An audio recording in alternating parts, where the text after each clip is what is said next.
But first, I want to go right into futures because we spent much of Tuesday's episode this week telling you that our NFL futures model had not completed its update post the week 1 games. Well, now it has, and we can take a look at it a little bit closer. So, Dave, I'll throw it right to you.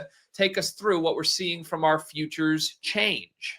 Sweet. Yeah, so I'll pull up our Super Bowl probabilities. I've cut the odds off here as some Bet Rivers odds were a little stale and hadn't made it through yet, so I didn't want any confusion there. But we're seeing some pretty cool stuff here, actually. This should come as no surprise, really, but the Ravens and Bills are now deadlocked at 13.3% as our favorites. That week 1 slugfest pretty much set this up. We saw the Ravens drop about 2%. And the Bills climb a little over 1% for them to level out. And then you got the Eagles not very far behind them. So the 3 favorites, which already were pretty clear, are even more closely aligned here. So that's pretty cool to see. Some early action already affecting the output on the model. A little lower down, the Lions, sorry, Greg, dropped from 8.3% to 5.9%. The odds dropped from 1,400, rose from 1,400 to plus 2,000. That takes away most of that value alongside that probability drop, actually. It's about a fair price. I think it's about 1,900, 1,800 our model would make for fair for the Lions. So if you got them early, you got better value. Now you can get better odds, but I think you might want to wait and see what they do in week 2 after the week 1 disappointment spot. And, similarly, you see the Packers have now officially cracked this top tier. We expect to see them rising a bit more as they have in some of the other markets as well. Let's switch over to the AFC real quick here. I've got the odds here because these are all set. Probably the biggest thing here, the Chargers. They were just 2% to win the AFC before their week 1 upset over the Chiefs. That's now 7.9%. Not quite a value.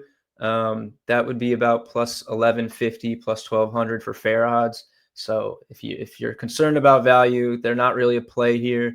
But at 10-1, that's some pretty good projections for a top 5 team. I'm reading. Yep, top 5 team in the AFC.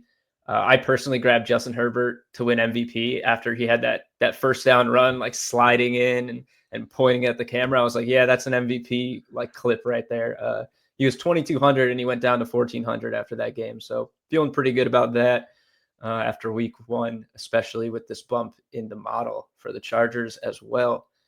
Let's swap over to the NFC. Eagles, of course, the favorite here, just like they are the favorite NFC team in Super Bowl projections. 49ers is kind of an interesting one here because we've now had a development with both George Kittle and Brock Purdy, who's going to miss, I think, 2 to 5 weeks, they said, with a turf toe variant, which is a new one for me. Never heard that one before.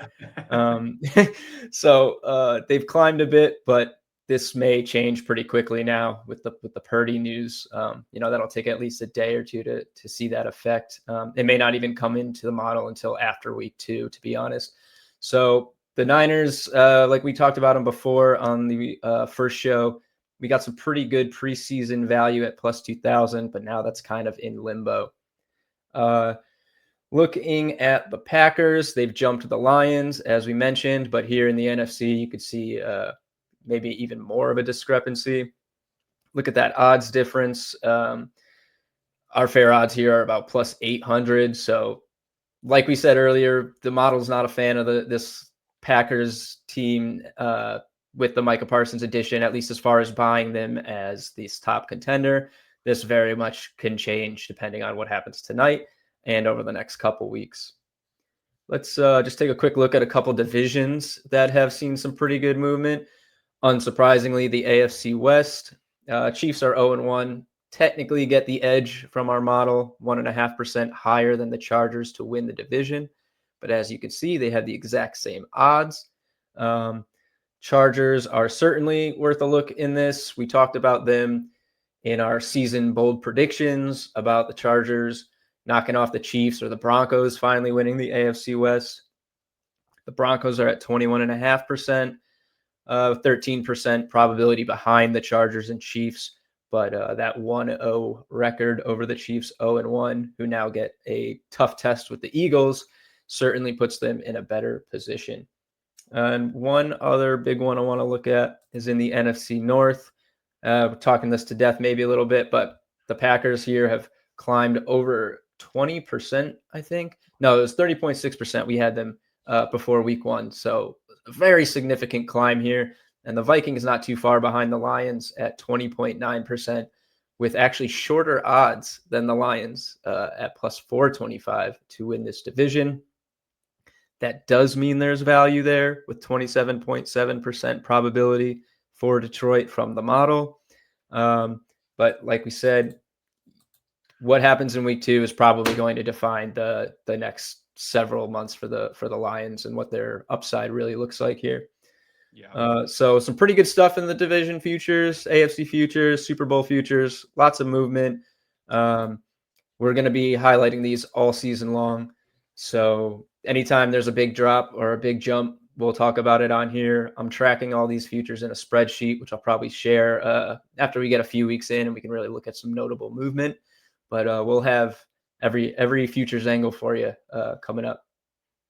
And post week 1 is a pretty decent time to bet some futures too. At least historically, it has been for me in pretty much all the 4 major American sports because, you're not going off of preseason predictions and takes anymore. You've at least seen 1 week's worth of the eye test to know how these teams want to deploy certain players on their teams. And to your point, I think, there are some things that happen in week 1 that are likely to completely flip in week 2, or we could also conversely see teams that looked horrible in week 1 now solidify, okay, they're dead in week 2.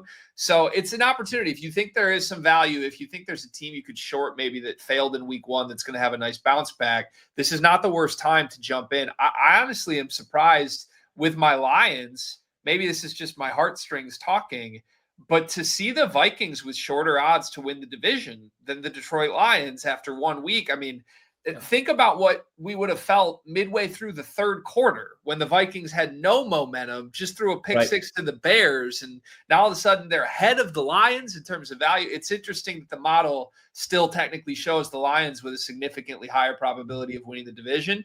And the sportsbooks may be overreacting to that crazy 4th quarter comeback from JJ McCarthy. So anyways, thank you, Dave. Appreciate you taking us through that to a further look. We're going to do this all season long. So if you're wondering how the model updates week to week, we will certainly have the answer for you on the Dimer Sports Betting podcast throughout all of NFL season. And reminder, if you are trying to bet some futures and you want to get these updates in real time without waiting for the podcast, join Dimers Pro. That's the only way that you can get all of our futures updates in real time all season long.